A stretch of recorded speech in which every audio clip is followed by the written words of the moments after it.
Good afternoon or good morning, depending on where you are in the world, everybody. Thank you all for attending today's session two, Human Rights and Restrictions, Clarifying the Confusion, presented to you by Dr. Kevin Fitzgerald. Now, everybody, today is a 1.5 hour presentation, and you will have the opportunity to earn one CEU. And if you wanted to earn that CEU and didn't purchase the option yet, don't worry, it's still available in the store and will be overnight tonight. And also, if you wanted to earn that CEU, then you will need to, one, stay the entire time and also answer the poll questions that will be popping up intermittently throughout the presentation today. I did supply some no, actually I did not. Specifically did not. The handout is available if you want to download it early.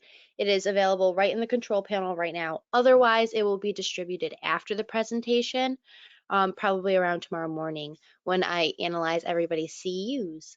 Let's see. If you have any questions, like content questions or anything, please feel free to put them right into the questions box. Make them rather detailed just because it may be a couple of minutes before we get back to your question. So this way, if we have to go back on any info, we know exactly what you meant. Oh, Chad, where do we get our CEU certificates? So once you are answering those poll questions, I analyze the data afterwards, and then I email you, and you will get the instructions on how to get your CEU certificate in just about 24 hours after the presentation. So that's how that works. For right now, I'm going to shut my camera off and mute myself and turn it over to Kevin.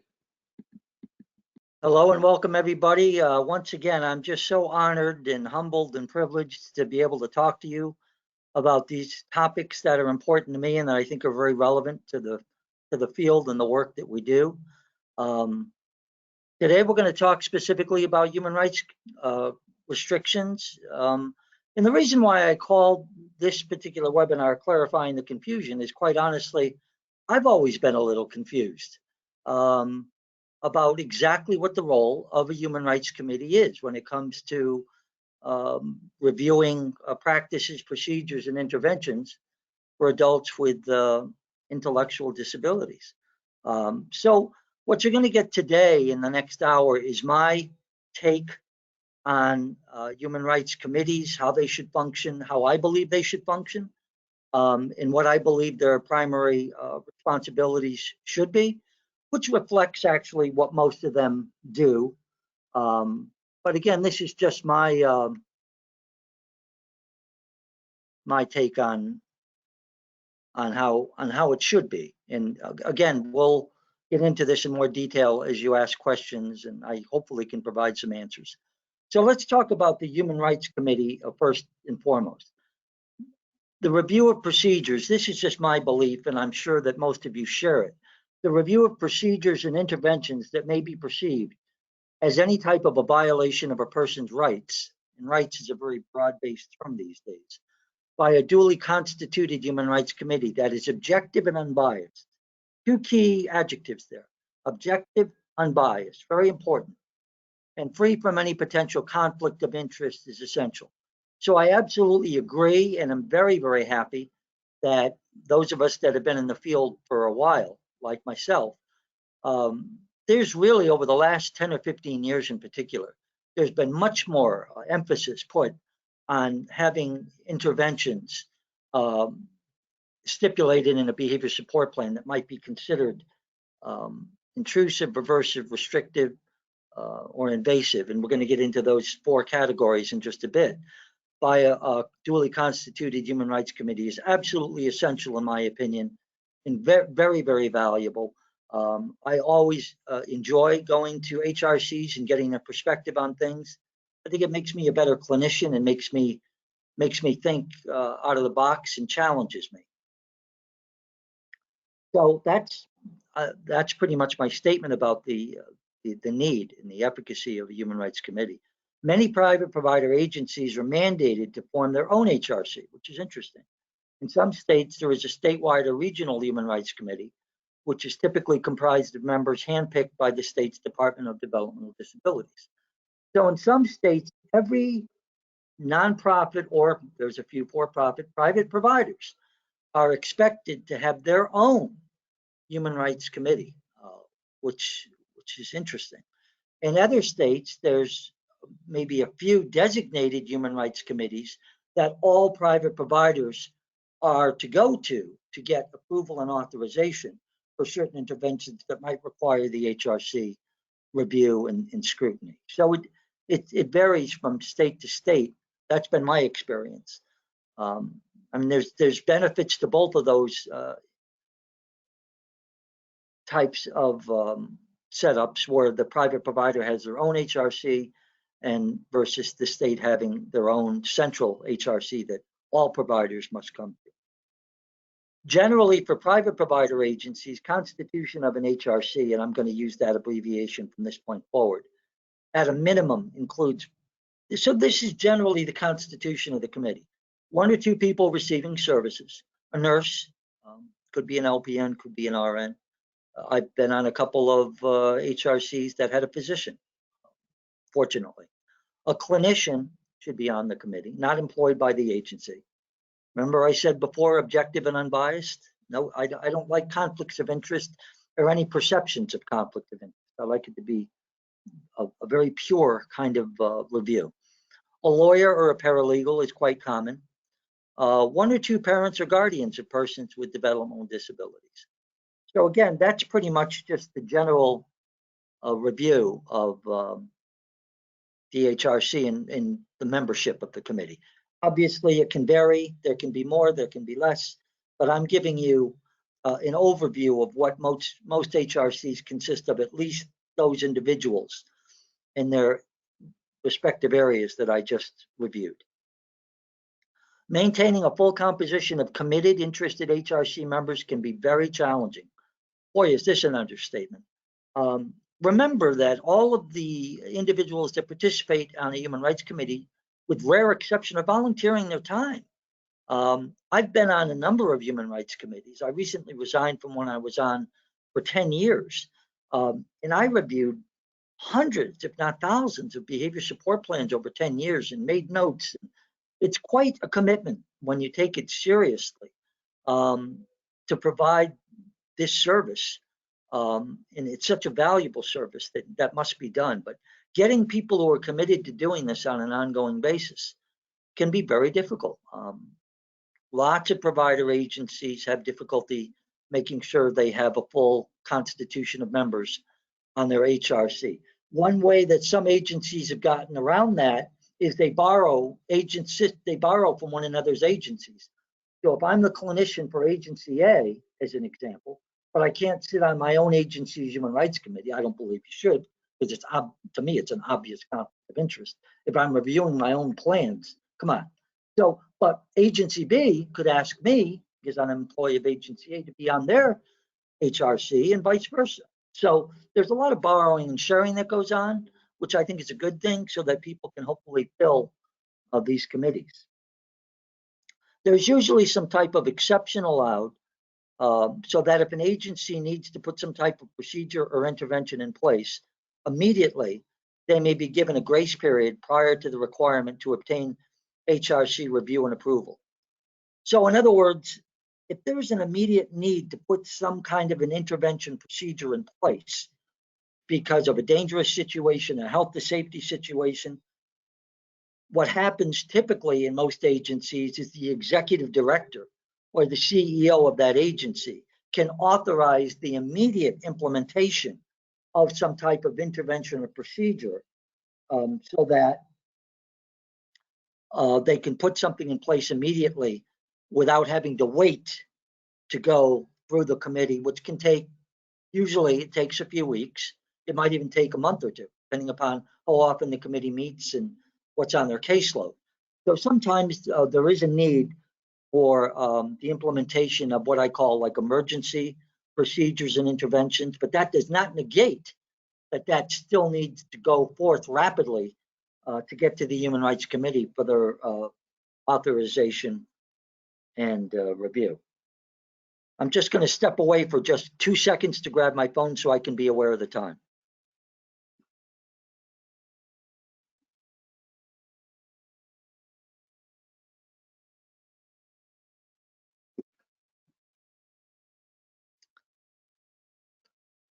Charge of the committee. So this is what I perceive the committee's primary core responsibility should be.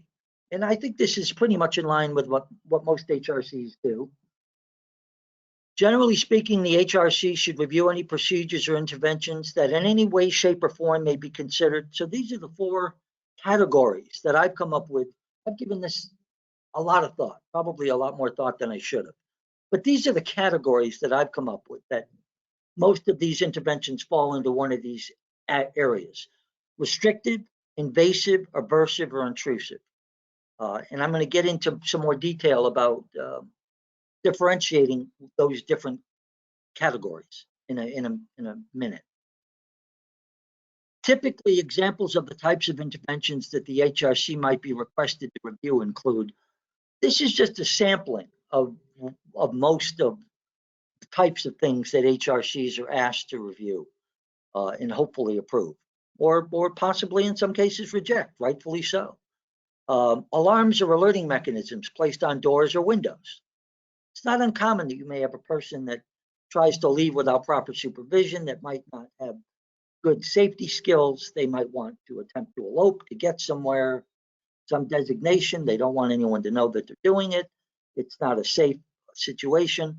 So they're not directly in line of sight at all times. So we tend to revert to, maybe we can put something on a window or a door to kind of let us know that the window or the door is being opened. Restricted access to food. That's a real tough one. Generally speaking, you can never, quote unquote, restrict a person's access to food, with rare exception. If they have Prader-Willi syndrome, obviously that might be an exception, but I'm not going to get into that. But generally speaking, it's acceptable to have bulk food supplies stored in some alternative, possibly locked, unavailable location. But the person should always, generally speaking, have access to food. Never want to be denying people food, obviously, for lots of reasons. Restricted access to media, internet, or phone. I work with a lot of individuals with sexual deviancy issues, some pedophiles, some sex offenders. So they require, rightfully so, that what they're accessing and where they're going and what they're soliciting is very, very carefully monitored and supervised. Financial restitution. If a person is expected to pay for damages because they engaged in some kind of behavior that resulted in the breakage of someone else's property, then many people believe, including me, that in many cases they should be held financially responsible or accountable for that. So that's something that you'd want to bring to the HRC. Limitations on right to privacy, including unusually high levels of supervision or monitoring. Room searches, removal of specific items or objects, buckles and or locks placed upon a person's vehicle or wheelchair, restrictions on access to toxic cleaning supplies, alarms or alerting devices placed on bed and mattresses or chair cushions. So many people, maybe they have problems with ambulation. They're very unsteady or weak when they stand up and attempt to ambulate without assistance. They're a risk of fall. They've seriously injured or harmed themselves historically on multiple occasions. So one might go to the Human Rights Committee and request the authorization for the use of a chair alarm, a mattress alarm, or something that alerts you to the fact that the person's about to move, so you can immediately, hopefully, respond and provide the necessary assistance before they experience a fall. Previously, most plans reviewed by HRCs included some type of planned use of physical restraint or holding, though thankfully, because physical restraint is now typically only justified under a true emergency situation or condition, this would now be exempt from HRC approval. Although there are some HRCs that, this segues right to the next point, that believe that they should be reviewing emergency restraints. I'm not sure how you do that, because retrospectively, I'm not sure how you can go back unless you were actually there and make a determination as to whether or not it was justified or not. That's getting into a real gray area. I'm not crazy when people think they have the the ability to do that. Some HRCs believe that they should be reviewing and approving the use of psychotropic meds. But I personally believe, this is just my own belief, that this is way beyond the scope or purview or expertise, for that matter, of an HRC. And I don't think they should be getting involved in that area. Certainly, because I've studied psychopharmacology, and the last webinar was on that very topic, I have had people that I've reviewed on HRC that were on 5 or 6 psychotropics.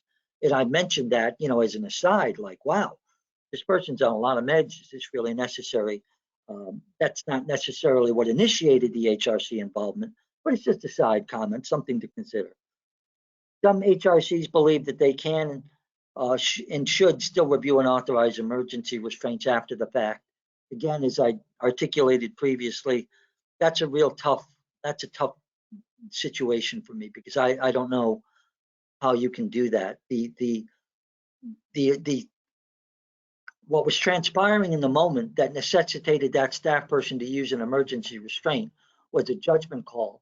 And as long as the narrative of everything that they provided indicates that they had no other recourse but to provide some kind of an emergency restraint or intervention, I don't like to go back retrospectively and then tell them, oh, you shouldn't have done that. Well, I wasn't there.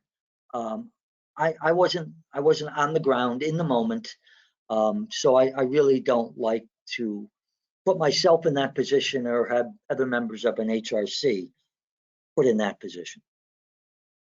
And I just want to comment here that that list that I gave you under the second bullet, which has quite a bit in it, is not all encompassing. There's many other reasons why HRCs might want to review or should review some type of intervention or procedure beyond that list that I gave you, but I'm just trying to give you some of the most common. Can we have any questions from anybody right now before we do the first poll question?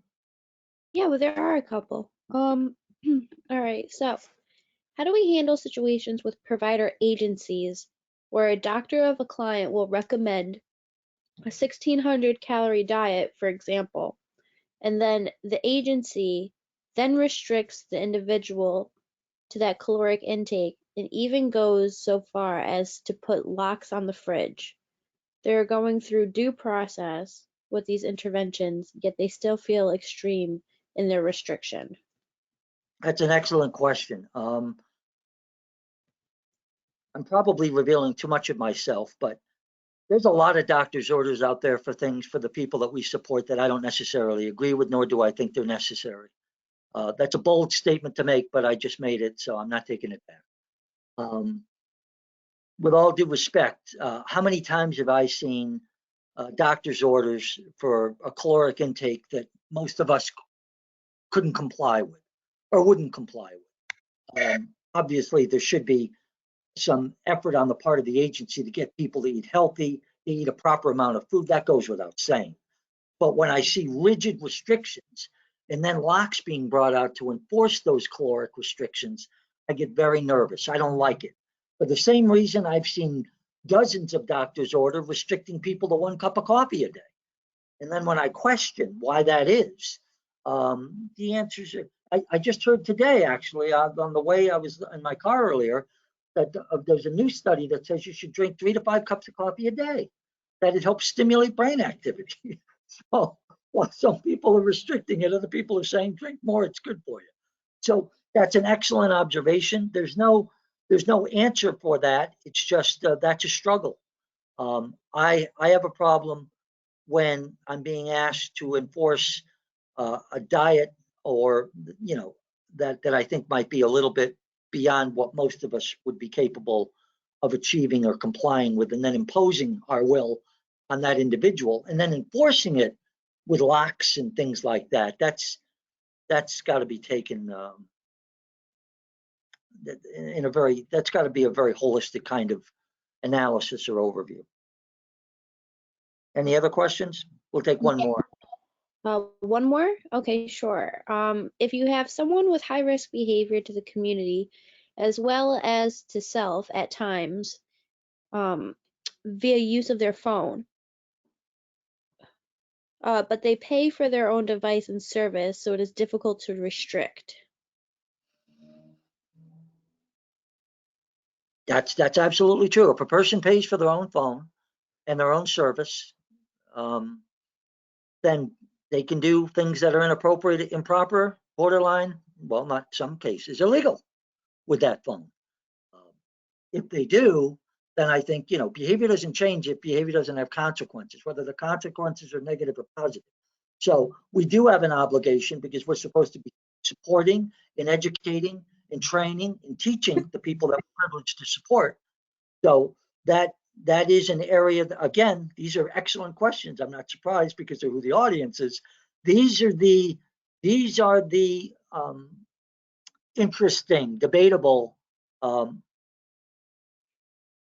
interventions that, where does that person's right to pay to have their own phone and pays for their own phone versus their responsibility to use it appropriately, which is a word I'm going to use in another couple of minutes.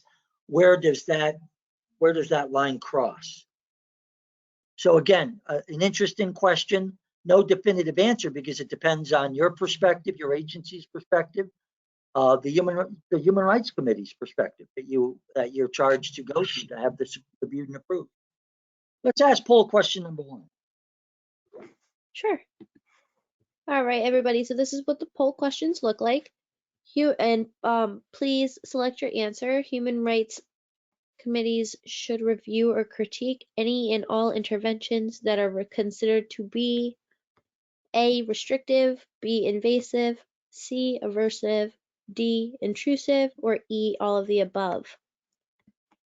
And if you have any trouble using the interface itself, feel free to put your answers in the body of an email or in a Word document, and you can send it over to me after the webinar, and that will perfectly suffice for your participation.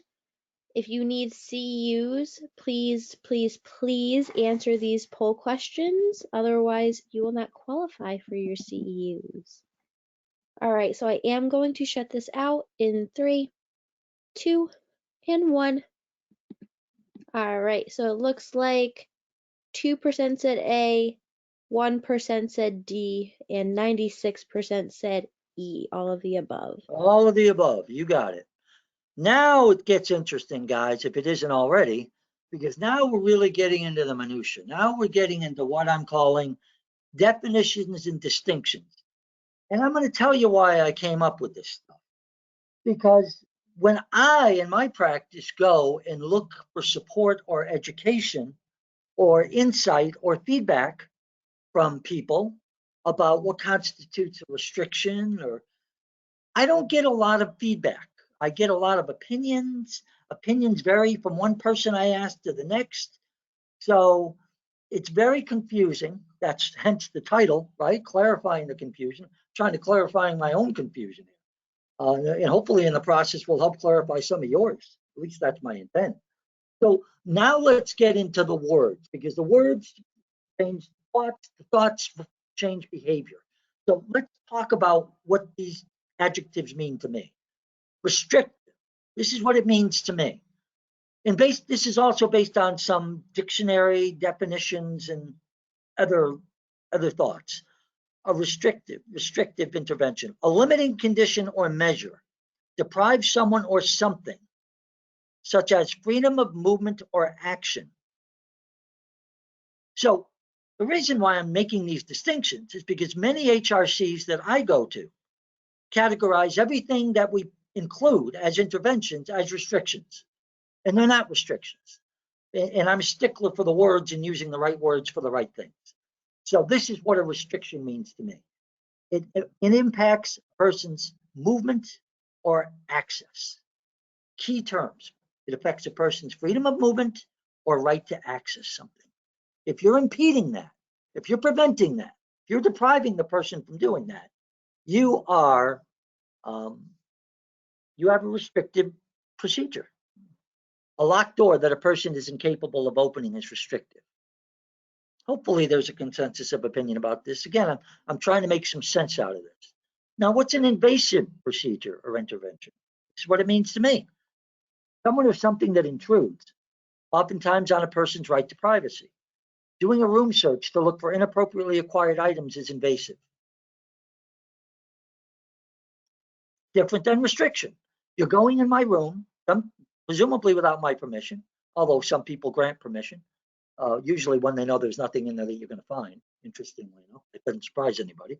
But when you do room searches because you're looking for contraband or things that a person shouldn't have for whatever reason, I consider that very invasive. And the standard I use, you've heard, those of you that have joined me for other webinars, the standard I use is the same standard I use for anybody, whether you're disabled or not. The standard is the same. I don't want people going in my room. I don't want people going through my stuff. I don't want you touching my stuff. I sure as hell don't want you taking things out of my room that aren't your stuff. So that clearly, to me, meets the definition of being invasive. And I would argue it's quite invasive because my room is my private space. Intrusive. Intrusive and invasive are similar, not identical, but similar. Intrusive means coming without invitation or welcome. Speaking literally inches away from another person's face is intrusive. The concepts of invasiveness and intrusiveness are very similar. So if you look carefully at those examples, you'll see differences, but you'll also see similarities. Aversive, we all know what aversive means. We're all behavior analysts and have been trained in this area. Causing strong dislike or disinclination, any introduction of an unwanted or unpleasant stimulus is aversive. Obviously, electric shock, mechanical restraint, a locked timeout would probably be considered aversive as well as restrictive, and lots of other again, with the Enlightenment over the last 20 years, most of the aversive interventions that have been used historically have been eliminated, if not outlawed. That's a good thing. So I'm hoping those definitions and distinctions will help. Are there any questions about those categories that anyone wants to ask before I move on? There is one question that came in during that. If a guardian of an adult IDD individual does not allow the individual to be educated or learn how to use the internet or have access to items, aren't those rights being violated? Isn't the guardian being the dictator? How can one learn if not allowed access to such items? Excellent point. I would want to know what the guardian's reluctance to allow that person to be educated is based upon. I have a lot of guardians, and I have tremendous respect for guardians, so please don't take this the wrong way. But I have many guardians who make decisions on behalf of their loved ones that I totally, profoundly disagree with. And probably won't surprise some of you that have gotten to know me by now that I let them know that nicely. But, just because they see something one way doesn't necessarily mean that's the right way or the only way. I'm always coming at it from an advocacy perspective of the person that maybe wants to access the internet, but I'll want to know, depending upon the person's history, why do you want to access the internet? What is it you're planning on doing on the internet? And if there's no, I believe in giving people an opportunity to demonstrate that they can succeed. I also believe in giving people an opportunity to demonstrate that they might fail, like we all do. So unless there's some compelling reason why I wouldn't allow a person access to something like that, I think the training and the education and the opportunity to access should be provided. And hopefully the guardian, if they're approached the right way, responsibly, respectfully, will come to that same conclusion. It doesn't always happen. I've had a lot of success in my career convincing guardians to see things my way after some discussion and debate. And excellent question, though. All right. Oh, you have another one? There are a few. I don't know how many you wanted to do.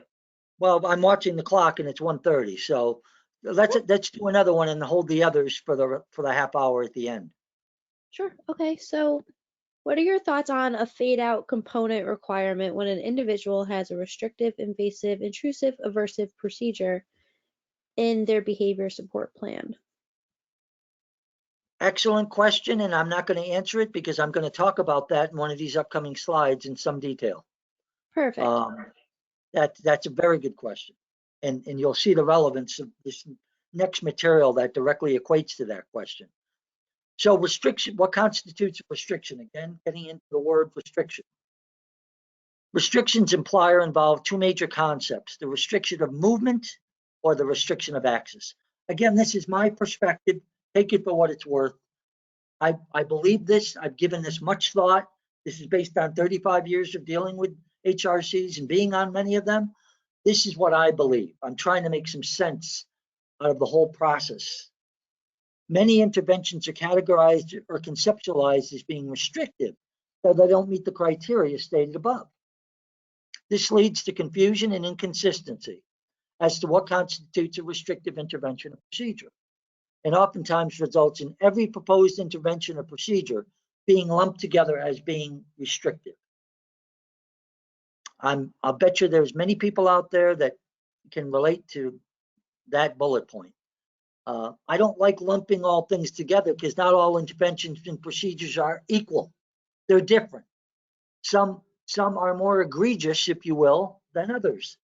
Some are truly restrictive because they prevent a person's movement and they impact the person's actions. But there are many other interventions that don't meet that criteria that I would call invasive, intrusive. I'm not even going to talk about aversive because in my practice, I don't use them. So invasive and intrusive, I don't want lumped together as restrictive because they mean something different. And words have meanings, and meanings make a difference. One has to make the distinction as to whether or not some type of proposed restrictive intervention is being implemented for health and safety purposes, or whether the primary intent is to modify, suppress, or eliminate some type of aberrant, challenging, maladaptive behavior. So here's what's happened in the field. This is a general overview, but it's absolutely accurate. Over the last number of years, see, health and safety trumps everything. Have you ever heard that? Health and safety is above reproach. Health and safety is all aberrant behaviors, all challenging behaviors, all maladaptive behaviors, arguably. If there's no intervention, if they're allowed to escalate, they're allowed to crescendo, if they're allowed to maximize themselves, can lead to health and safety problems. But we have to focus on the behavior, because if not, everything gets approved because it can all result inevitably in a health or safety issue. If a person's trying to unbuckle their seatbelt in a moving vehicle to get to the door, to open the door, so that they can throw themselves out of the door as the vehicle's going 40 miles an hour down the road, obviously that's a health and safety issue. But I want to go back to the beginning point and look at the behavior of why that person is attempting to unbuckle their seatbelt, or what can I do about it at that point before it gets to, oh my God, I've actually had this happen to me once in my career, someone getting out of a moving vehicle.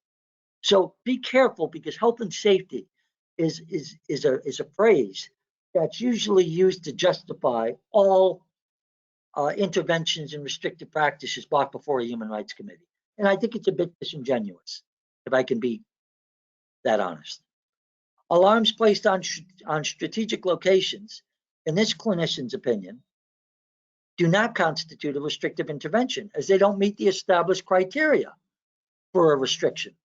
They do not prevent a person's movement, nor do they prevent a person's access to a specific location or place.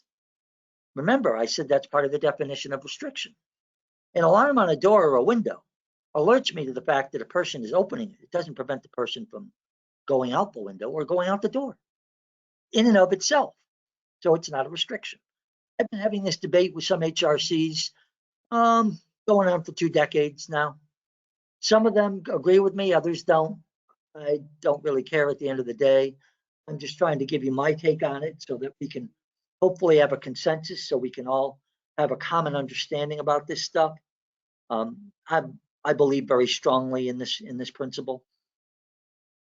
They simply alert the staff or other personnel that a person is in the process of engaging in movement. So again, an alarm on a door is not a restriction. If you lock the door and the person is incapable of unlocking the door, that's a restriction. No question about it. The person can't leave if they wanted to. You're restricting their ability to leave. You're restricting their freedom of movement, no doubt. But at the time, an enunciator, I try to use less. I like to use lesser terms than alarm, because alarm gets a visceral response from people. Oh my God, an alarm. So I like enunciator, alerting mechanism, whatever. Ironically, there are times when restrictions can actually provide more opportunities for freedom and independence. Now, this is an interesting thought, and most people don't think about this. Sometimes restrictions can actually enhance a person's ability to be more independent, more autonomous, and have more freedom. And I'll give you a very quick example. I once had an individual that was a sex offender, and he lived in a side-by-side duplex arrangement. He lived by himself, intellectually disabled, very high-functioning individual who needed supports and supervision. And right next door, on the other side of the duplex, were some lower functioning, and I'm not trying to be demeaning when I use that word, some people that required 2 or 3 individuals, I think, fully 24-hour staffed, and they needed a lot more care and support than this gentleman that I just described who lived on the other side of the duplex. So by having this person agree, it's kind of like being under house arrest. By having this person agree to the fact that he would never leave his apartment, if you will, without notifying the staff on the other side of the house, because couldn't be unsupervised based on his history, not safe. There were chimes, alarms, use whatever word you want, on all of his windows and all of his doors that were on 24/7. So if he attempted to leave without notifying the staff right next door of his intention, or that he needed to go somewhere and he needed some supervision to be able to access where he wanted to go, that all of that stuff was in place and he agreed to it. Now think about what that does for this gentleman. He could cook, he could clean, he could do it all. He didn't really need staff living with him. He didn't need staff even with him a lot. We just needed to know where he was for his safety, the safety of the community, and the safety of the agency.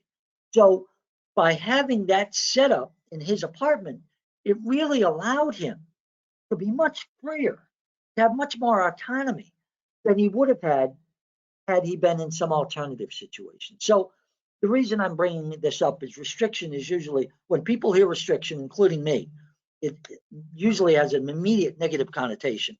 In the vast majority of time, it does. But I just want to make you aware that there are times when, if you think creatively, restrictions can actually be kind of a good thing, not necessarily a bad thing, depending upon the context. Any questions before we launch poll question number 2? I'm sure there's a ton. Alrighty, there's actually, so far we have, is alarm invasive because person's movements are invaded and monitored? I think it's intrusive. Invasive to me is more like the room search thing, because that's a real personal privacy thing. Intrusive is, again, I try to think of how I would feel if it were me. If I got out of a chair and someone was aware that I just got out of a chair, in the grand scheme of things, that doesn't bother me that much. I guess it depends on what my intentions are, or what I'm going to do as I get out of that chair, or what my intentions are. Again, the concepts of intrusive and invasive are, as I pointed out, are very similar. So you could argue one way or another. To me, intrusive is intrusive or invasive. Either one, I suppose, would be appropriate. It depends on your own interpretation of the circumstance. Any other? Well, That's it. Questions at the moment. So let's do poll question number 2. Okay. So is it possible that restrictive interventions or practices may actually increase an individual's independence and autonomy? True or false? All right, you guys are voting very, very quickly. Thank you so much. I am only going to keep this up for about 5 more seconds. 5, 4, 3, 2, and 1. Awesome. Looks like 91% say true and 9% say false. Well, I just gave you that detailed example of how a restriction actually allowed a person to be to have more freedom and more autonomy and independence? So the answer is yes, there are circumstances where it could be. So just keep that in mind. So some concepts for consideration when it comes to human rights and restrictions and invasive, intrusive, aversive interventions. The word responsibility should almost always be intertwined when considering the need and or justification when advocating for restrictive practices. As an example, the participant that brought up the question just a few minutes ago about a person's desire to get on the internet or have their own cell phone or be able to access things that their guardian didn't want them to be able to access.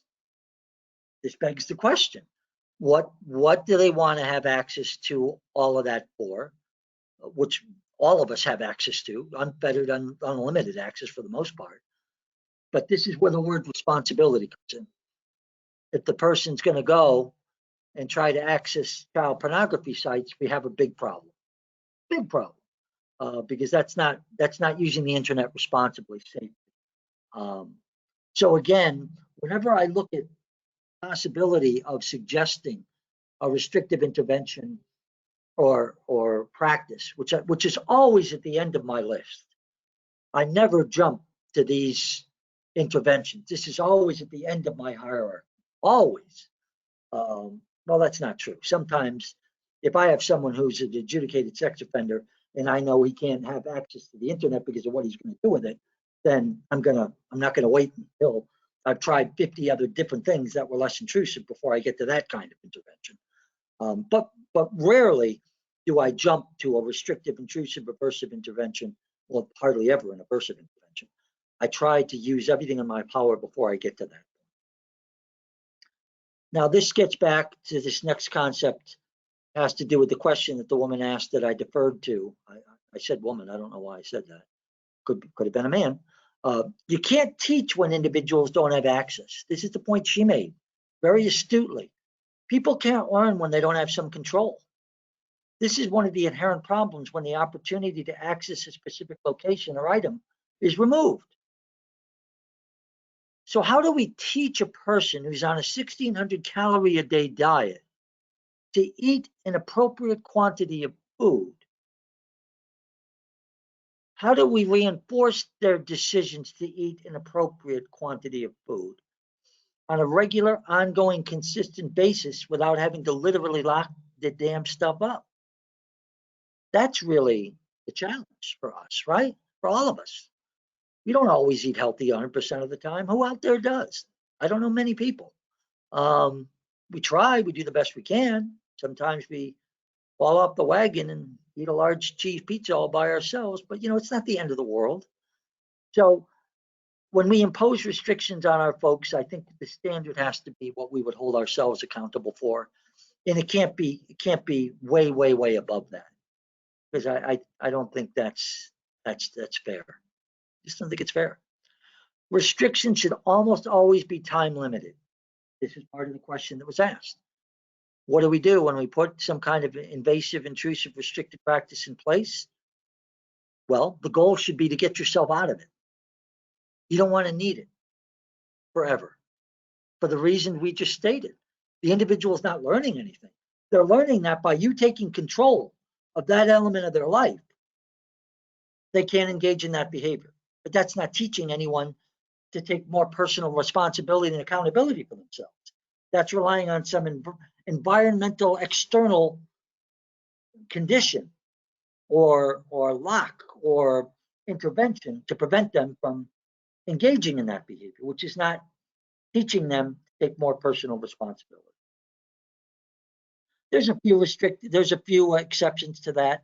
I've had individuals, as an example, that would drink toxic cleaning supplies. They did it on multiple occasions. It's amazing they didn't die from it. They had serious lifelong medical issues or problems because they had done it. They had a propensity to do it for reasons that were largely unclear. Nobody could ever figure it out. So you know what?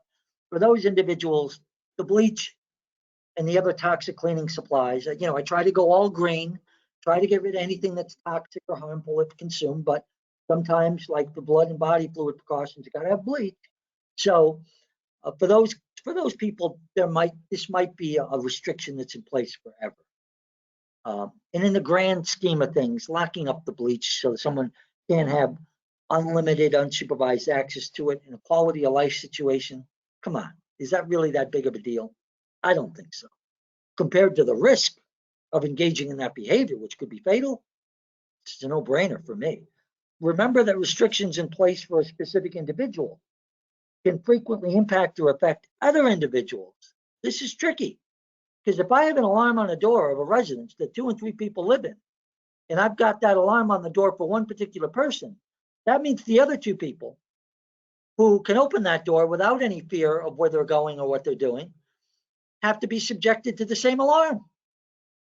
Yep, that's what happens when you have more than one person living in a group situation. What one person needs can sometimes impact the others.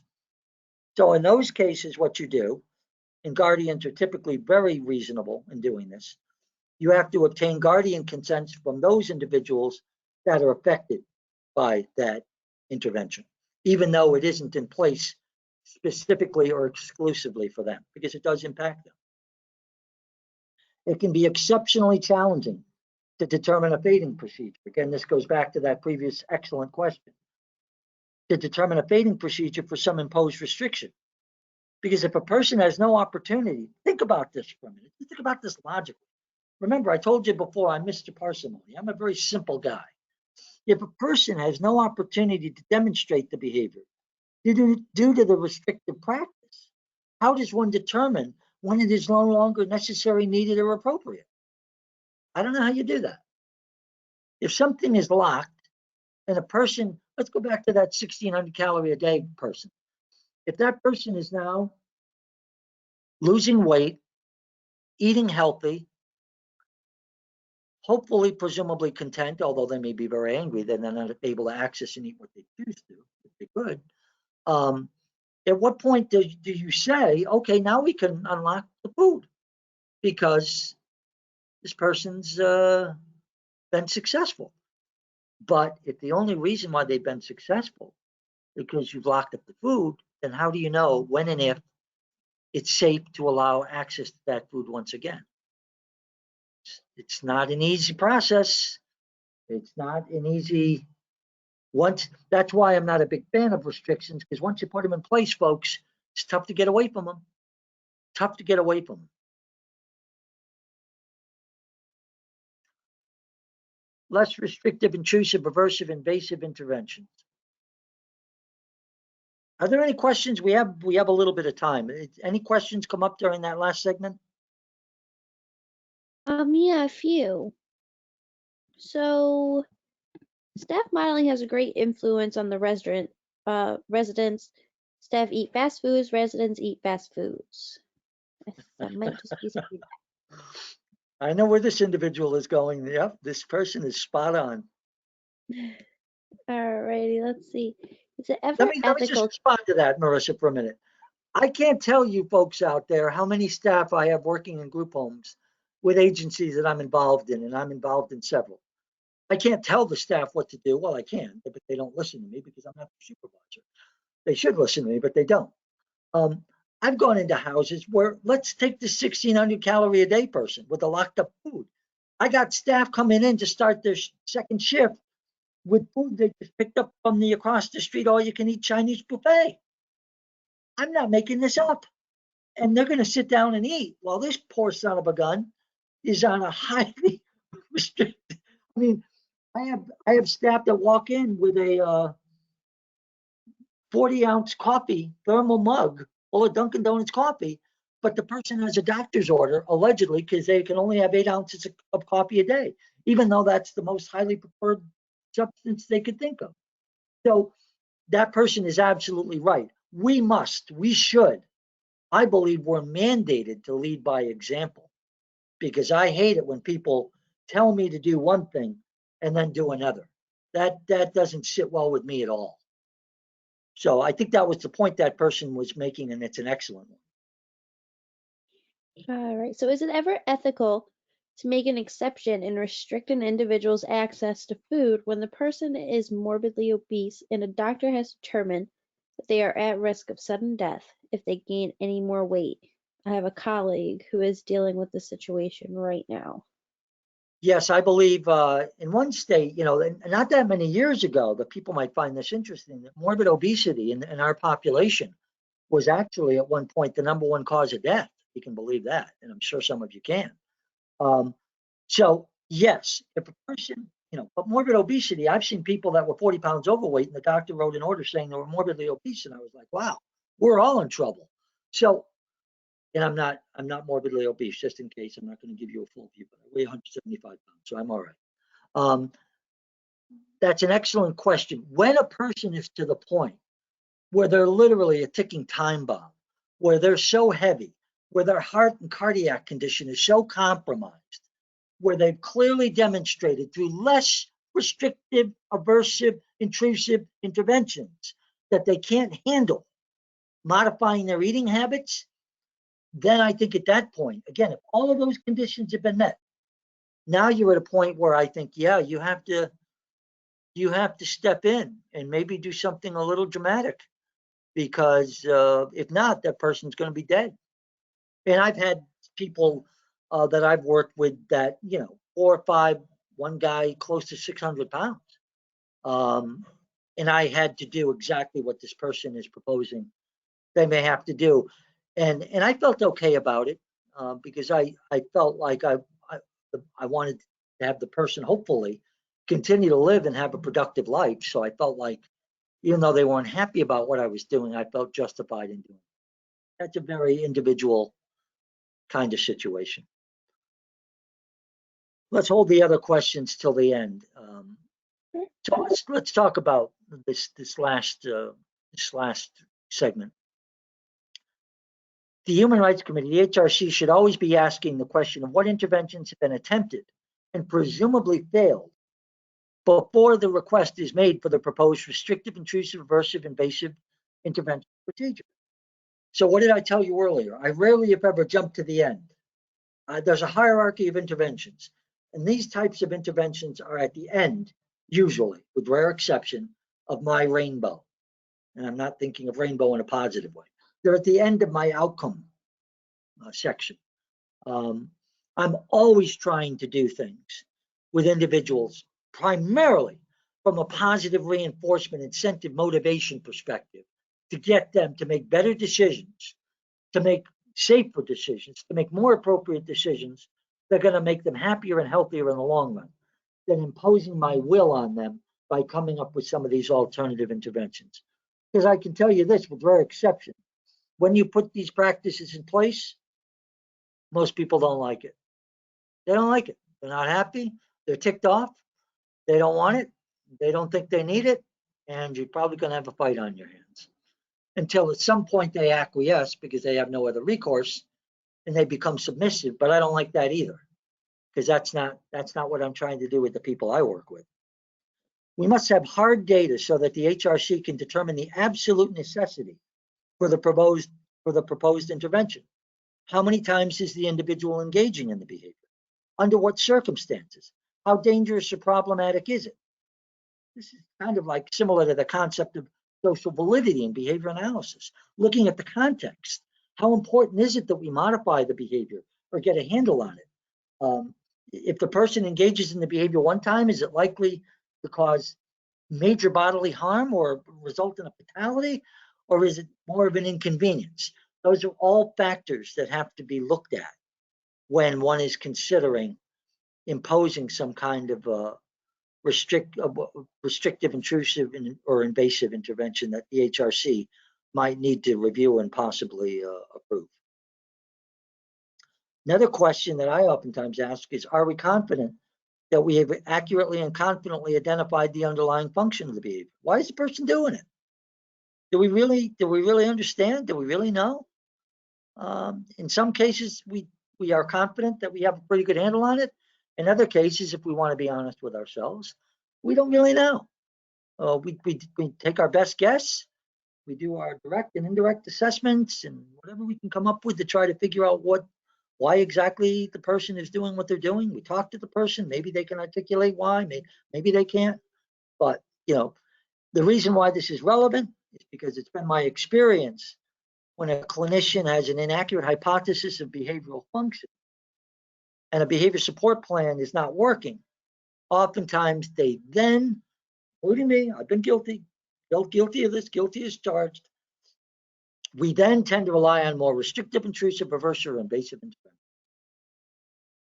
So if we've exhausted everything in our repertoire, which we rarely, if ever, do, because I don't know about you, but when I think I'm exhausted with everything I got in my bag of tricks, I'll try to create something else, because I really don't want to have to use these types of interventions unless I'm at my wit's end.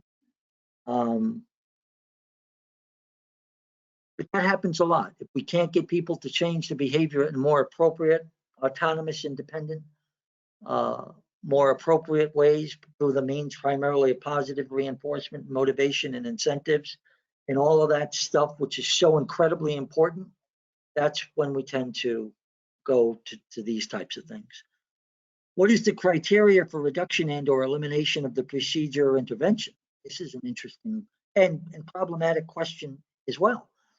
We must continue to take data on the attempts of the person to engage in the behavior, even though this may be compromised or skewed based upon the intervention itself. I've had a couple of HRCs that, I had a person similar to what was proposed. I can't remember why the food was locked, but it was. And the person stopped going to that cabinet where the bulk food was kept for months, if not years, because they were like, what's the point? Why am I going to go pull on a cabinet that has a padlock on it? I see the padlock, it's there. I'm not even going to bother. So when I went to the HRC, they asked me, well, how many times has the person attempted to access the food in the bulk food? In the last year, not at all, not that I'm aware of. Well, then you can take it away. You can take away the lock. Well, really? What if the only reason why the person wasn't attempting to access the bulk food is because they're pretty smart, pretty perceptive. They knew that the darn lock was there. Maybe that's the only reason that prevented them from accessing it. I don't know. Certainly, people are absolutely entitled to demonstrate that they have gotten a handle on things and don't need that restrictive, intrusive, or invasive intervention any longer. Without question, that should be the goal. Restrictive procedures or interventions should rarely remain in place in perpetuity. So the goal is always to minimize, if not eliminate, hopefully, restrictive, intrusive, invasive, and very rarely aversive interventions. Having said that, let's go to poll question number 3. Okay, everybody. So, as a general rule, we should always be attempting to reduce or eliminate any type of restriction or practice, restrictive practice or procedure. True or false? You guys are voting very, very quickly. Awesome. So I will shut this out in 5, 4, 3, 2, and 1. Awesome. Looks like 97% say true, 3% say false. So the answer is true. Again, as a general rule, I told you there are exceptions, but as a general rule, you always want to minimize, if not eliminate, restrictive, intrusive, invasive, or aversive practices. Having said that, right on the dot, I think it's 2 o'clock, literally, it just struck 2 o'clock, at least where I am. So that's an hour. That's the material I put together for today. I hope it's been educational. I hope it's been beneficial. I hope this has provided some insight into human rights committees and the way I believe they should function and what I believe their primary responsibilities are, and how that impacts the work we do as clinicians. So I want to thank you again. Humbled, honored to be here with you today. And now we're going to stick around to answer questions. So thank you again, everyone, for participating today. All right, everybody. So before you start logging out, if you need CEs, please keep in mind that you have to stay just a few minutes longer to meet that CE hour. Otherwise, please feel free. You can go. We are going to right now. Okay, so we're going to start from the very beginning of questions from about almost an hour ago. Okay? So would you mind giving some examples of times where financial restitution was implemented and the effect that the restriction had? Yes, so financial restitution. An individual goes into a housemate's bedroom, grabs their radio. I'm dating myself. Do they even have radios anymore? I think they do. Sirius radio. I got that in my car. So they grab a radio without permission. They take the radio into the room. They don't know how to operate it. They don't ask for help because they're not supposed to have it in the first place. And in the process of frantically trying to figure out how to make the radio play, they break the person's radio. This is discovered after the fact. The person took the radio without permission. It was the personal property of someone else, and they broke it. Maybe if they didn't even mean to break it, they broke it anyway. The result is the person that they took the radio from now has a radio that no longer works and is broken. That might be a case where you might want to hold that person accountable for paying to either repair the radio or more likely to replace the radio, and come up with a dollar amount and a payment plan that that person will hopefully agree to. Gets tricky if they refuse. That's where guardians come in. That would be a case where I would think a plan for financial restitution would be appropriate. Be careful when you do restitution programs. Most of our people, with the exception of the last year, where they've been getting more stimulus money and COVID money, that they've had to do spend downs every 2 weeks because they're considered rich. Most of our people, generally speaking, are destitute financially.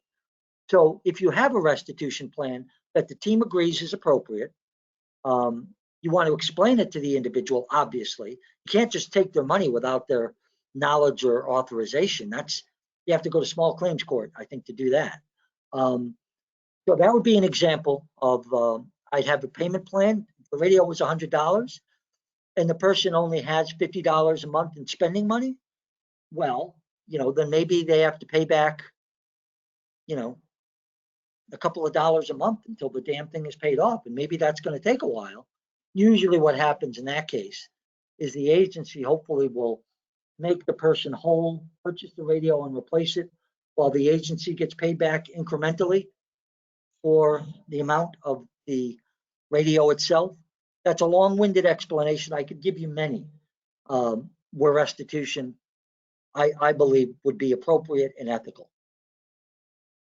That's one of them. All right, so what is your take on HRC reviewing and approving the use of the adaptive equipment for the person, such as a helmet for seizure activity, bed rails, hospital bed, or brace for customized spoon? Yeah, I'm not a big fan of that. When you have devices that a person is using that have been authorized or approved by either an occupational therapist, a physical therapist, or I have people that have drop seizures and they have to wear a helmet. Unfortunately, I don't like helmets. I'm not a fan of helmets, so I always try to get the best looking, least obtrusive types of helmets. But if a person needs a helmet because they have drop seizures and you never know when they're going to go down and they could bang their head and have a major concussion, if not a traumatic brain injury.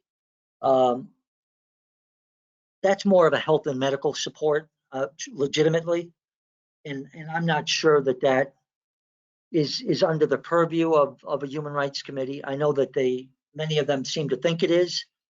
I'm not necessarily in agreement with that perspective. I think if people need these types of adaptive devices to keep them safe because they have an underlying health or medical condition, I'm not sure that that's something that the HRC. I might make the HRC aware of it as a courtesy, but I may not be going to them for their quote unquote approval or authorization, if that makes sense. I hope it does. Awesome. So, let's see. Would you consider a PRN for BX different than the general use of psychotropic meds in regards to requiring HRC approval? That's an interesting question. I'm not a big fan of giving PRNs for behavior modifying purposes because for lots of reasons. I've talked about this in a previous webinar or two. If you think about it, if a person needs a PRN, the vast majority of our people take an oral PRN. It's a pill that they swallow, or sublingual, under the tongue, whatever. So if you think about it, most PRNs, unless it's an injectable, which we typically can't give because only a nurse can typically give injectables, and most houses don't have nurses. By the time that gets into the person's bloodstream and they're able to metabolize that medication and it actually impacts their behavior, that can routinely be 15 or 20 minutes, depending upon what the agent is that you're giving them. So I have a couple of people that actually have you need to have a very rigid criteria for when a person can be administered a PRN. It should be based on frequency data, duration data, observable, objective data behaviorally and symptomatically before you can give a PRN. So again, I don't like informing the HRC of that because, as I said before, I'm not sure what the knowledge of the HRC members is relative to psychotropic medications and how quick acting that medication is and what its half-life might be. Those are questions that might be, and I'm not being disrespectful, that might be a little bit above what their level of expertise is. So I'm not sure I would necessarily want them to be weighing in on that. Again, I would probably inform them that a person had a PRN, but I wouldn't necessarily be looking for them to sanction that. Alrighty. Okay, so is there a way or a website to find the HRC protocols per state? That's an excellent question. Not that I'm aware of. I'm not saying it doesn't exist. I think what you'd have to do is log into each state. Like I can tell you, just my backyard is Connecticut and Massachusetts. That's where I'm exceptionally familiar. At the examples I gave earlier today, in Massachusetts, every private provider agency is expected to have their own HRC. Now, in Massachusetts, we probably have 300 provider agencies. That's 300 human rights committees. That's kind of crazy. Connecticut, they tend to have those centralized HRCs that I mentioned in earlier today. So I don't think there's a global website. I think you'd have to go state by state, log into that state's DDS portal, look up Human Rights Committee, and no doubt it would tell you what the expectations are.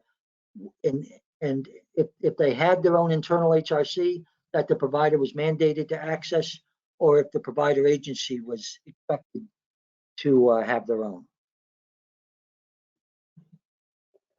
All right, so what if the agency is providing and paying for the phone? Now we can take some liberties, because if I have the right to give it, I have the right to take it away. At least that's the way I think about things.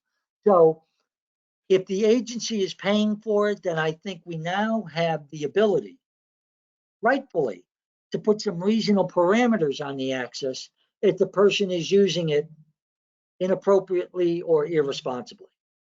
And that's a little bit cleaner cut because we're paying for it. They're not.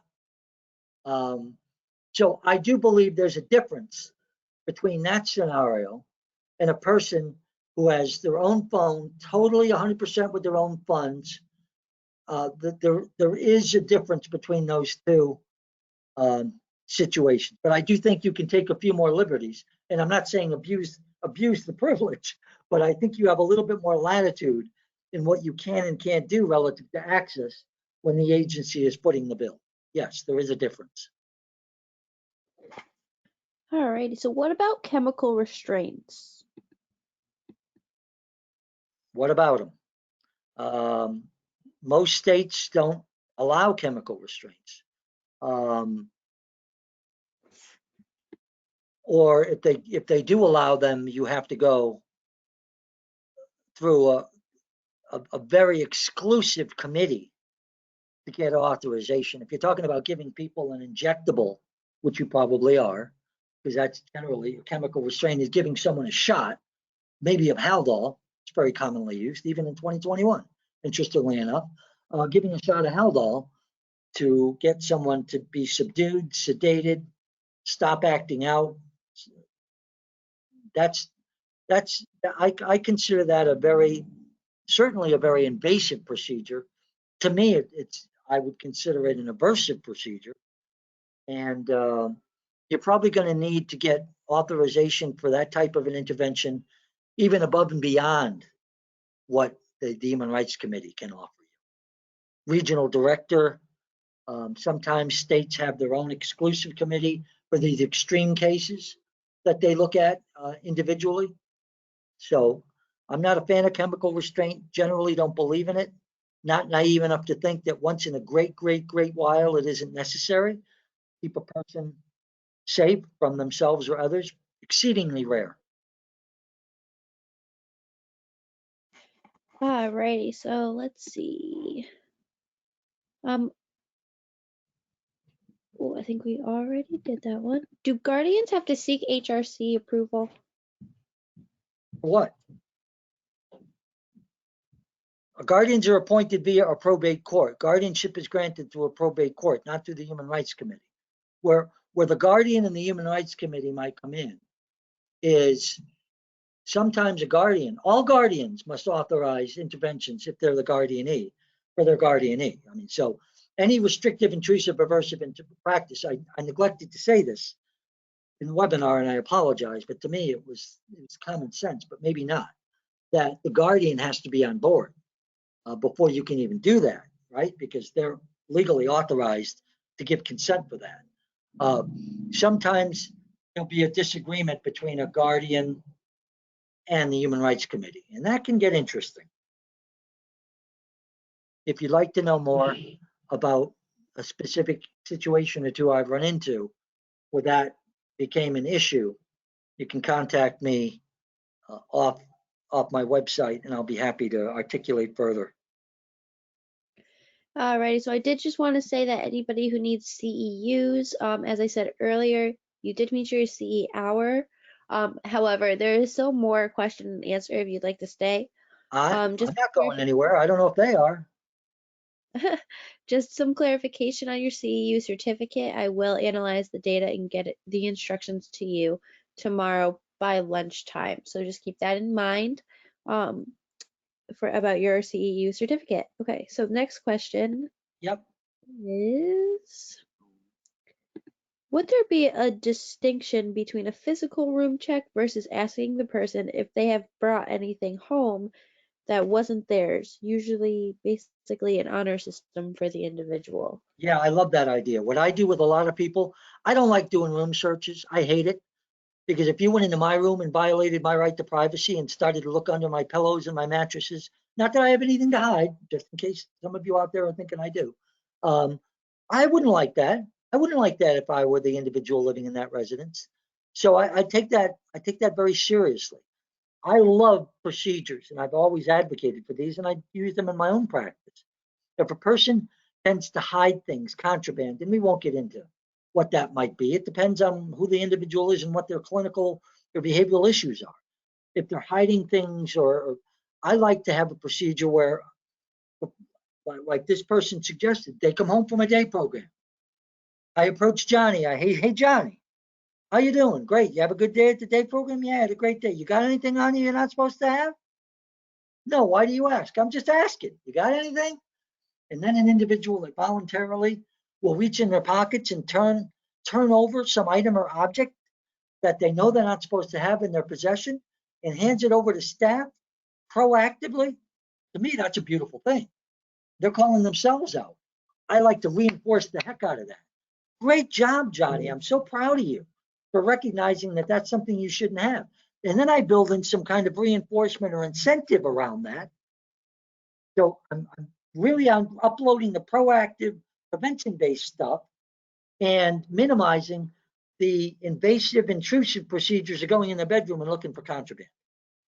I think that's a really good way to deal with folks that might have a tendency to acquire things that they probably shouldn't have in their possession for a variety of reasons, and focus on it from a more positive perspective rather than a more invasive perspective. I love it when I see plans that reinforce people for turning over contraband. I think that's great. Of course, we'd rather they not acquire it in the first place, but that's the next step of the equation. Okay, so do you think a token economy is restrictive in nature? A token economy, why would that be restrictive? If the token, first of all, I love token economies. I don't think we do them enough because I think our people oftentimes need a tangible representation of something they're working towards rather than a check on a sheet in a book located in the office that they never see. I don't think that's very effective. Doesn't make it really concrete for the person. I would need a little bit more elaboration on that question. My suspicion is if that person is asking if a response cost component of a token economy is restrictive, I wouldn't call it restrictive, but it is considered a punishment procedure, even though I don't necessarily agree with that. Again, if they want to contact me and I can elaborate further, I'll be happy to do so. All right, so would you consider mats to block in a classroom restrictive? That's to block what? A classroom? You mean an acting out individual who was trying to be physically aggressive and I was using mats to try to block or deflect the person? I wouldn't consider that restrictive, no. Person's still moving around freely. They might not be making contact with your head because you're holding up a mat. That's a good thing. But I don't consider that personally restrictive, no. If you wrap them, as we used to do back in the day of the institutions, no, I didn't work in them, just in case you're wondering. I want to make that very clear. There was a procedure back in the day where they would roll people up in a very large mat. It was like a human hot dog. And when a person was engaging in aggressive assaultive behavior, that's restricted. You have a person rolled up inside of a mat, like a hot dog. Think of it like a hot dog in a bun, except the bun is tied around the hot dog. You can't move. That's restricting movement. Now you're in the restrictive category of intervention. But blocking people, pivoting, parrying with mats to try to deflect, I don't consider that a restrictive intervention, no. Personally, I don't. Okay, so let's see. Back to the guardian question, shouldn't there be a restrictive plan in place for that individual that could not access online or have any electronics? What if there is not a restrictive plan?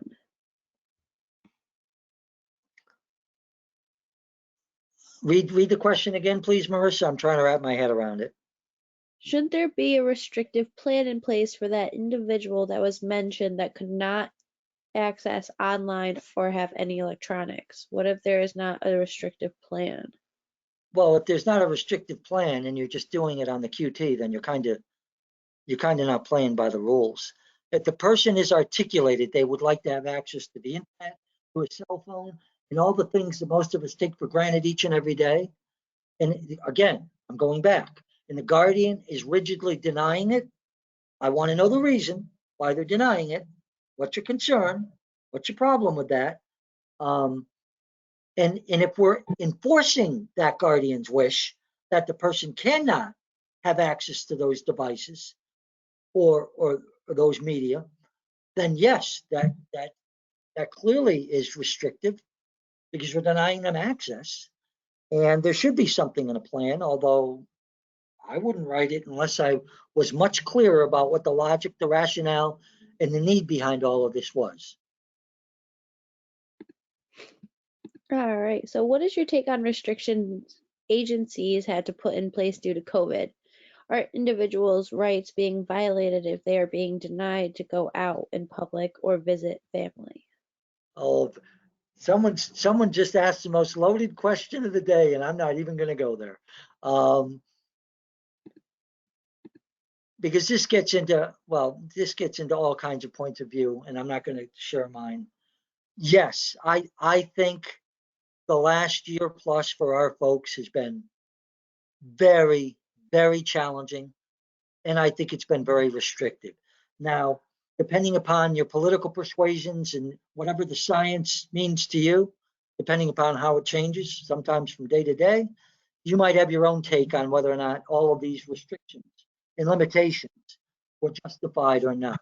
I personally, since you asked, I think we went a little overboard. I think a lot of our folks were really denied access to the few things in life that gave them great pleasure.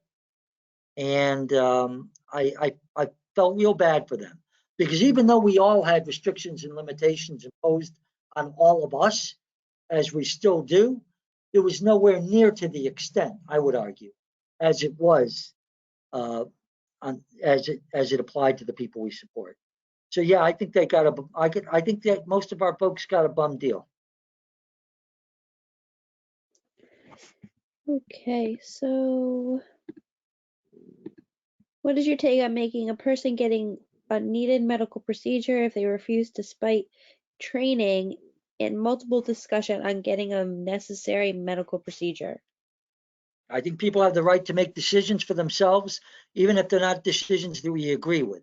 Our job, our obligation, our mandate is to educate them, make them aware of the consequences of not following through with that procedure or that intervention, the implications that that might have, the risk that they might be putting themselves at, and assuming that the person is able to take in all of this information, process this information, they have the right to say, no, thank you, I don't want that. Just like many people in this country, apparently, have decided, again, it's a loaded topic, many people in this country apparently have decided, I'm not going to get vaccinated. That's your decision. That's your decision. I personally did. You don't. I respect your right to make that choice, just like I respect the right of that example of that person they just gave. As long as they've been educated, can process, can truly give informed consent, that's another loaded question. And they say, I don't want that procedure, I'm willing to take my chances, thank you very much. Then we have to let it go.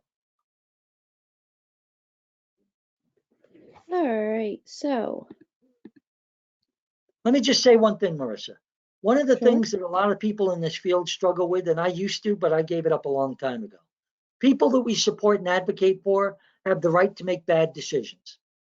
They have the right to make bad decisions. Some people go, oh no, we're here to protect them, we're here to support them, we're here to super. Yeah, you are. We're all here to do all of that. But in spite of that, people can engage in bad relationships, people can abuse drug and alcohol, people can smoke, people can overeat, people can do lots of things that we wish they wouldn't do. But at the end of the day, if they've been educated, if we tried to put in incentive, motivation, reinforcement procedures to help them make healthy, appropriate, responsible choices, and in spite of all of our ongoing efforts to do that, they continue to make what we perceive, and that's a judgment call, what we perceive to be bad choices, they have the right to make them. People struggle with that concept. I used to, but I've worked through it.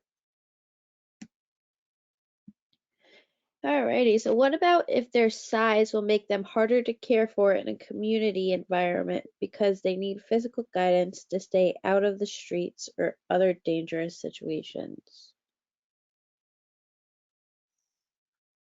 I'm not sure what the question is. If that person is talking about a person needing to be physically redirected, or a staff person in very, very close proximity to them as they traverse the community so they can be safe, I don't necessarily have a problem with that. I'm not clear about the question. I would need some more details. All right, so let's see. How many Can people we we, still have on? I'm curious. How many people are hanging in? it looks like 188. Oh my goodness. Hardcore. I love it. Can we restrict smoking based on medical conditions? If so, what are the medical conditions? That's a tough one. No, people have the right to smoke. Again, just personally, I think smoking is a terrible habit. My sons do it. They're killing themselves every day. I tell them that. They don't care. I really have a very, very strong aversion to smoking. And I think we have a strong, with all of the alternatives, you know, Nicorette and the patches, and the people that I work with that smoke, I really, really, really try to discourage that. And I'm tenacious. I don't give up. They get sick of hearing about it. But as long as I'm around them, I'm going to tell them what I think, because I care about them. I don't want them to die from smoking or anything else for that matter.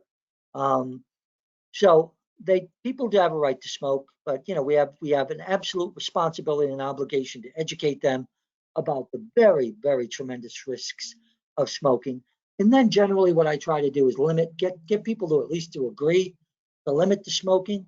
Maybe it's a cigarette an hour, which sounds like a lot, but if they were smoking 3 packs a day, and I can get that down to 15 or 16 a day, presumably they're sleeping 7 or 8 hours a day. That's better than 3 packs a day. So I usually try to approach from that angle. If I can cut it down incrementally, sometimes I feel better about myself, but I don't like it. And it's very expensive. I mean, my God, in Connecticut, well, Massachusetts, Connecticut, I think it's like $12 a pack. Most of our people, I don't even know how they can afford that. I don't understand. Yeah, they have a right to smoke, but man, I'm not happy about it. Okay, so let's see. When fitting out more restrictive components, would you recommend incorporating teaching us a replacement behavior in its place? Absolutely. If you don't create an alternative functionally equivalent behavior, you create a vacuum, you create a void. And oftentimes what happens is if you don't work diligently to fill that, here's the example I usually give when I'm dealing with staff at a very fundamental level. The most important people in the world are the staff that work with our folks every day, most of whom are high school educated. That's not meant to be demeaning in any way. I'm humbled and incredibly respectful of the people that do the in the trenches work with our folks each and every day. If we don't give some alternative replacement behavior, oftentimes the person will invent some alternative destructive, challenging, maladaptive behavior to replace the one they just eliminated. I call it symptom substitution, a term I coined many years ago. So I realized that if I didn't create an alternative functionally equivalent replacement behavior, the person would invent, for lack of a better word, another bad behavior or unacceptable or maladaptive or aberrant behavior in its place. So the point that person made is absolutely critical, essential, and they're spot on. Yeah, what am I going to fill this hole with? I've eliminated this thing that I used to do that you didn't want me to do. So what am I doing instead? Key concept has to be done, or the person will likely relapse or invent more alternative problematic behaviors if we don't do that.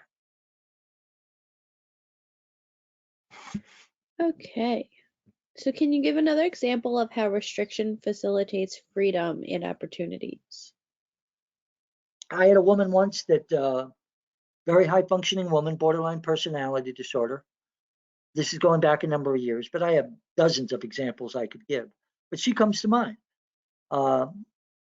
She liked to be in her bedroom by herself for lots of reasons. She liked her privacy. There was a bedroom, there was a window above her bed. This was out in a rural part of Connecticut.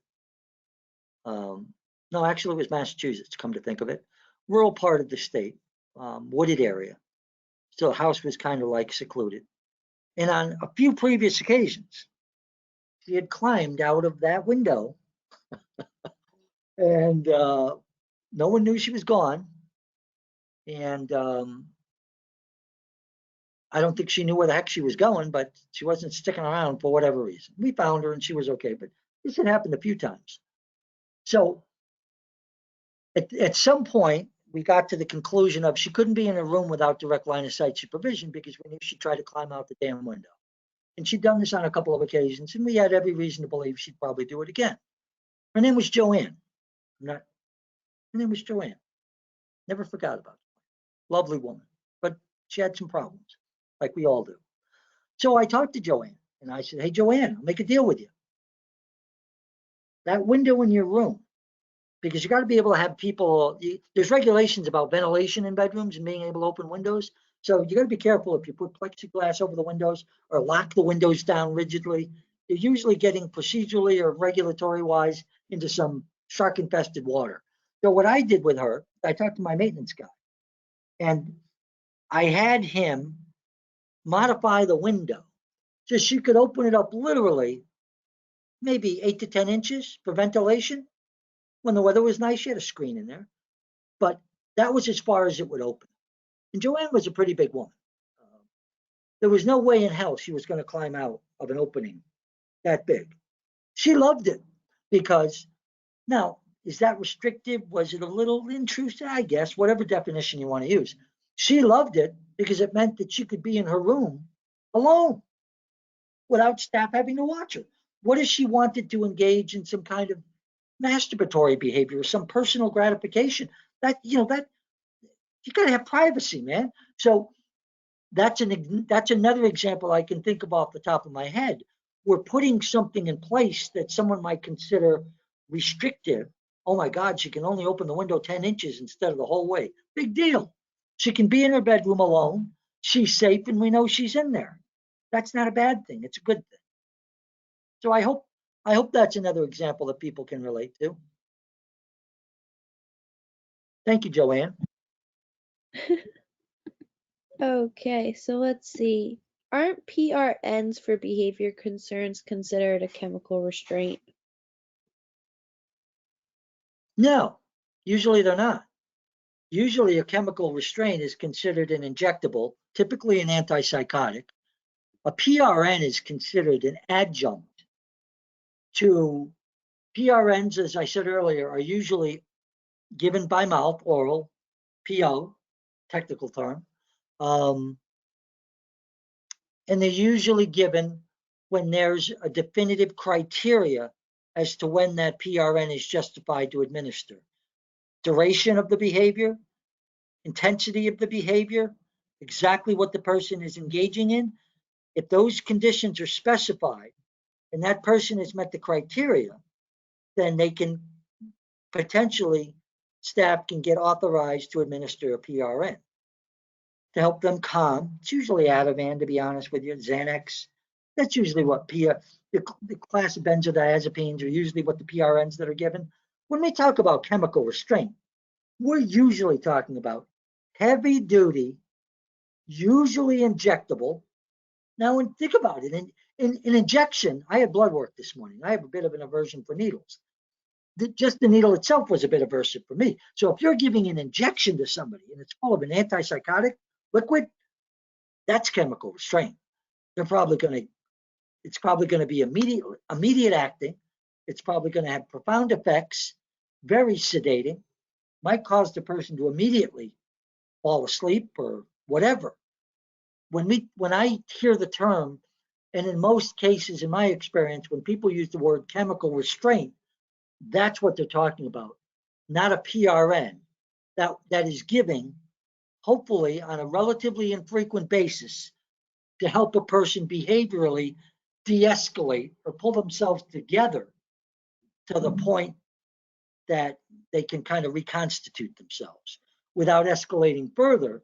And eventually, I would argue, getting themselves into an emergency room situation where the probability were an injectable being administered, chemical restraint, is highly more probable. So if PRNs prevent that or circumvent that from happening, then in my opinion, that's not necessarily a bad thing. Alrighty, so I'm sorry to give such long-winded answers, but these questions are so damn good and so insightful. There's not a short answer for what these people are asking. not a problem. Alright, so what's your take on the use of arm guards for SIB response blocking? I struggle with this one because it can be both restrictive and aversive. But if the alternative is physical response blocking, then sometimes I wonder which is lesser of the two evils. I'm assuming that they're talking about armed guards that are being applied to the person engaging in SIB, or the staff that are attempting to prevent the person from engaging in SIB for their own protection. I'm not clear on that example if they're talking about the armed guards being on the potential perpetrator or the staff attempting to intervene. I am not sure.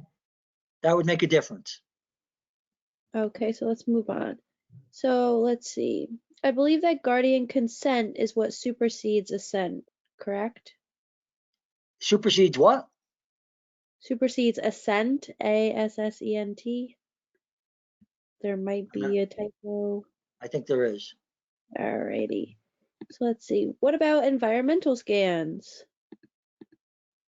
What about them? Do them all the time. I'm like radar. I'm a human radar machine. When I walk into any location, I'm scanning constantly for environmental issues, antecedents, setting events, objects, items that potentially can be harmful. It all depends on what I'm scanning for. What am I looking for? What's the concern? Being environmentally aware is like the first tool in the tool bag for most of us clinicians and behavior analysts, right? Because it's not my only tool, but it's one that I rely on very heavily, and it's one of the most immediate things that you can do is modify the environment, as long as the modifications to the environment are reasonable, keyword, and if that can eliminate or supersede the possibility of the person engaging in the maladaptive behavior, that's an easy, relatively quick fix.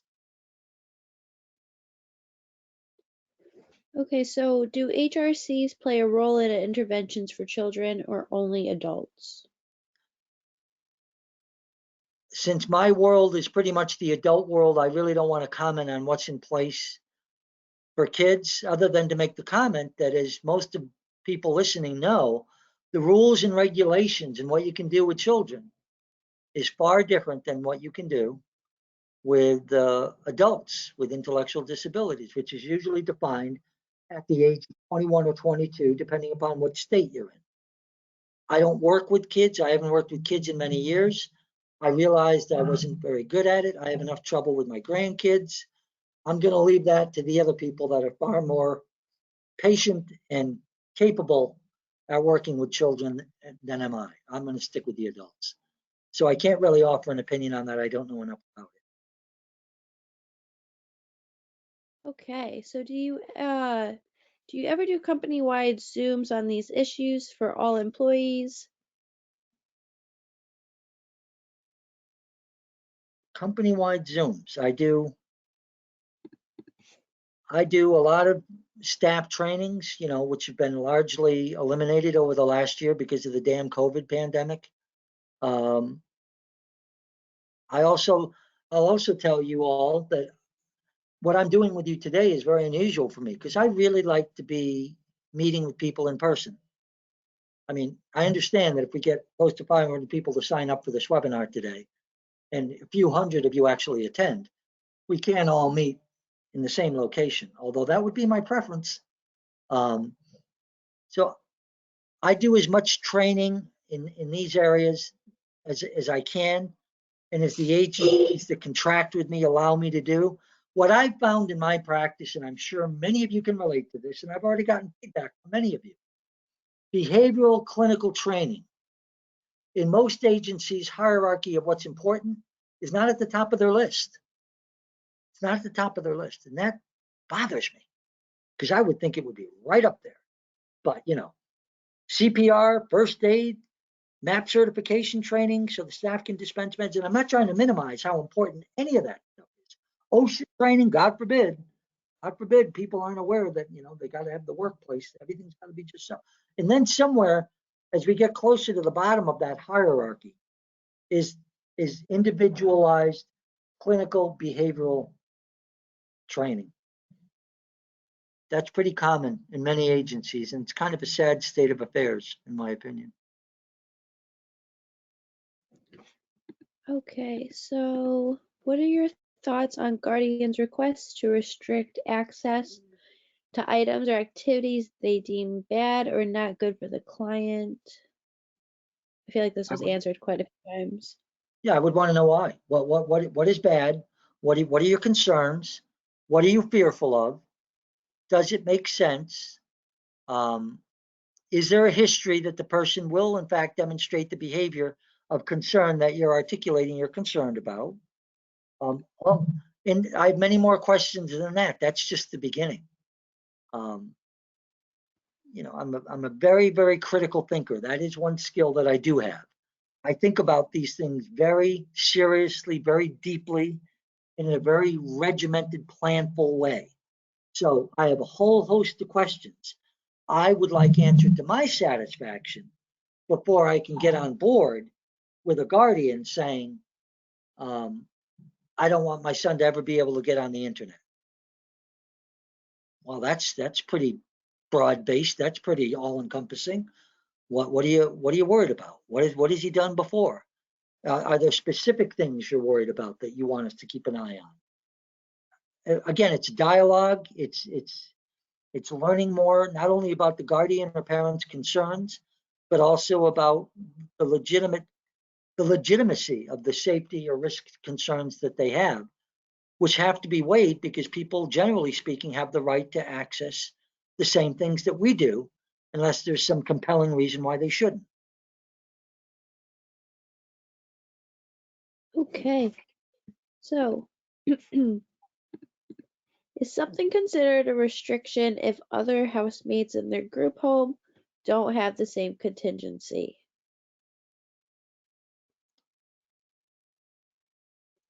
So usually restrictions are in place for an individual.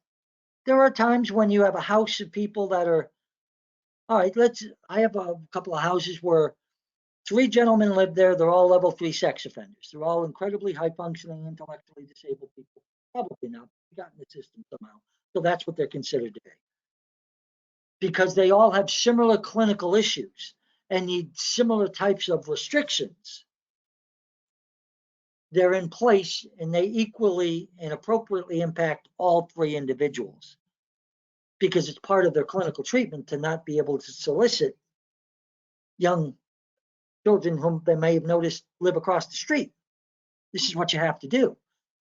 In many cases, there are restrictions in place in residences for one individual that, as I mentioned in the webinar, have an impact on the other people as well. So it does have an impact on them, even though the restriction wasn't put in place specifically for them, like the alarm on the door. They open the door, the alarm goes off, but nobody has a problem with them going outside. It's this other guy we're worried about. So, as I said, usually what you do is you get guardians to sign off on the need for the restriction for that's in place for their loved one, even though it's not in place exclusively or specifically for their loved one, but the guardians are willing to tolerate the presence of it, is really the best way to put it. And usually I can get guardians to sign off on things like that. Maybe 3 or 4 times in my entire career, if I had a guardian that said, I'm not signing off on that. And I would go, but we really need it for this gentleman. And they said, well, I don't care. I don't want my son to have to hear an alarm every time he opens the door. That's not fair. It annoys him. He shouldn't have to put up with that. And I'm kind of like, oh, well. So, you do the best you can. I don't pretend to have all the answers, just maybe, hopefully, a few of them. Okay. So, any advice on how to convince an agency owner that the case manager should not be on the HRC? I'd have to know more information about the case manager. Is it a case manager that presumably has individuals that they're responsible for that they could potentially be reviewing as a member on that HRC? Oh, That there is a second half. It got cut off on okay. my screen. Okay. I consult with an agency, and this person is biased and makes executive decisions to restrict or make invasive procedures immediately, such as taking items away without any plan of returning or fading plan procedure. Yeah, that's Sounds like a heavy-handed HRC member to me, the kind I wouldn't want on my committee. So if if this is a chronic problem, which you're kind of insinuating it is from the way you wrote the question, I would simply make that objective, unbiased observation, which I'm sure you have, and bring that evidence forward to the agency. This is all you can do, and say, look, I think we have a committee member here who's a bit heavy-handed, who's very willing to approve virtually anything that might be a potential violation of the rights of the people we support. And, you know, someone either has to sit down with her and try to help her understand that the way she's going about making these decisions is not quite the spirit of what we're trying to do as a committee. At some point, you may have to consider whether or not that person, if they can't change that perspective, and it's as biased and heavy-handed as you suggested, that might be a person that needs to be replaced. I'm sorry. And that person, you know, the other thing too that ticks me off about some of these committees, and I've been to many of them, trust me, some of them I'm trying to forget about. You can get that one member who think that their opinion, it's nothing else matters. What they say is the rest of the committee members be damned. This is what I think. This is what I believe. I don't like it when I think a good functioning committee is truly an interactive process where they respect one another's opinions and they look at things from different perspectives, and then they come up with a consensus of opinion. That's why we call it a committee. So if you have one person like this who's a little bit rogue and going off the deep end, that just doesn't feel right to me. That doesn't feel right. All right. So in your experience, do you have an opinion on whether or not a regional HRC is better or worse than individual HRC per agency? I don't think it's better or worse. I've had positive and negative experiences with both of them. No, I've been to some state organized or state selected HRCs, the vast majority, I would argue, that have been exceedingly fair, ask good questions, provide good insight, give some good alternative suggestions. I really haven't had a lot of problems with either of those two committees. And the reason is quite honest, to be honest with you. I hope part of the reason is I'm usually pretty prepared when I go there. I usually have pretty good justification, I think. Not always. Sometimes they say, Kev, can't let you do it. I'm like, well, what the hell am I going to do instead? And they're like, you know, I don't know. That's up to you to figure out. So, and I was like, you know, if I could have figured that out, I wouldn't be here now. Sometimes I think they challenge all of us to be better clinicians, to be more respectful of the people's rights that we support.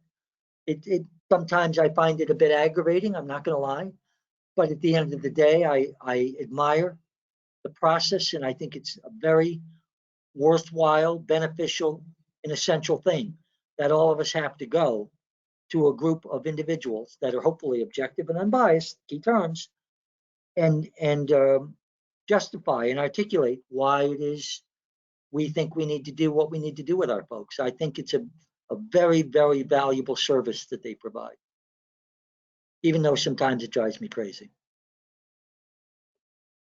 Awesome. And this is the last question that we have. Oh, and it's a doozy. Okay, here we go. Uh-oh. Yeah, I don't have my glasses. Here we go. I'm going to try to read it. I have a client who is a quadriplegic and 100% dependent on in-home service providers to have her basic needs met. This individual has been refusing to let staff use her Hoyer lift to physically transfer her. 2 of the 3 staff members refuse to physically pick her up and carry her because she is very heavy, and some staff members have been injured trying to move her this way. 1 staff member is still moving her by picking her up and carrying her because she feels it's the client's human right to choose how she wants to be transferred. What are your thoughts? Oh, that's a good question. First of all, I've talked to many individuals. So the first thing, let's go back to the basics. Function of the behavior. Why is she refusing? And I'm going to tell you why I think that's an interesting thing to consider. I have had many people, I've never been on a Hoyer lift, but I've talked to enough people that it scares the crap out of them. To be elevated in the air by this device that, depending upon how old they are or how well maintained they are, can be scary as hell. And suspended in the air, I can appreciate a person's aversion to possibly being on a Hoyer lift. So that's one thing I think of immediately. I'm assuming this person can't be that large, because you're telling me that one staff person, unless he's an ex-NFL football player, can individually pick her up and move her. Well, you got to be careful there, because that's a transfer that could potentially result in an injury, not only to the individual that they're moving, but to the staff person themselves. Could have a huge workers' comp claim on your hands. I'd be concerned about that. Has the house looked into getting what are called barrier-free lifts or ceiling-mounted lifts, which tend to be much more secure, albeit much more expensive than a Hoyer lift? Might that be part of the solution? So I can't answer the question. I'm giving you some different ideas on how to approach it. I would want to know more about what is the underlying aversion for this person's willingness to allow staff. Have they ever been on a Hoyer lift or been transferred by a staff in the past and possibly been dropped and injured? And maybe their fear is legitimate. So they don't want that kind of transfer because it scares the hell out. I'm speculating, of course, but these are all the types of questions that I think need to be answered before we can develop an action plan that hopefully will ameliorate this problem, which is a big problem. Alrighty, everybody. So thank you all so much for attending today. Please keep in mind that there are other sessions available in this series, and you can find them right on our store on the same page you found this one. They are all also free. If you end up purchasing CEs, then an email with the registration link will be automatically emailed to you. Otherwise, you can find it on the product page to register yourself. So as I said about your CEs, they will be done tomorrow morning. Please allow me until lunchtime to have your instructions in your inbox. If you have any questions at all, feel free to send them over to me and I will forward them over to Kevin. I think that's about it. Kevin, thank you so much. Thank you, Marissa. Thank you, everybody. These questions just, the questions that you guys ask just blow me away. They're so insightful. They're so well thought out. It's why we do this. And it gives me a warm, fuzzy feeling that we have people out there working with our population of folks like you guys, because you're really giving this stuff a lot of thought, like I try to do. So I really appreciate that, and I respect the opportunity to be able to spend a little time with you. So thanks again. All right, everybody. Bye-bye.